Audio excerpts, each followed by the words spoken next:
The 2014 midterm elections are over, and the next presidential election is less than 2 years away. But in the modern era, campaigning never really ends, and the coming year will be almost as important as 2016, if not more so, even if a lot of the juiciest stuff takes place behind the scenes. Things will get rolling with a tide of presidential campaign announcements. Starting in January, you'll have exploratories, then official announcements.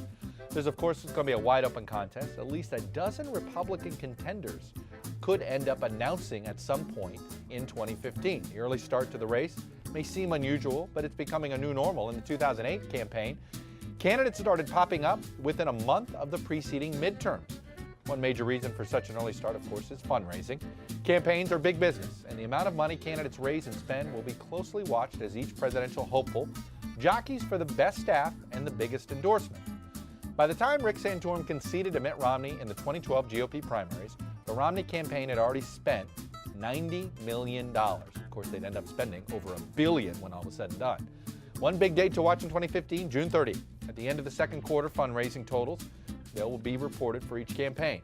From there, it's on to the debate season, the second big test of the campaign that begins in August and September.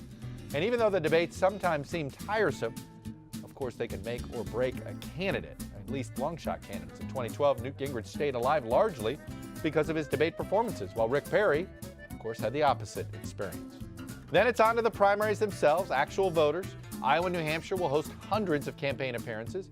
Money will begin to pour into those states. Each voter in Iowa will be the recipient of at least $100 in advertising. Yes, that's $100 per person spent in an attempt to reach every caucus goer in that state. And of course, journalists from all over the world will cover every step and misstep. It's a long process, and after all this, not a single vote will be counted until 2016.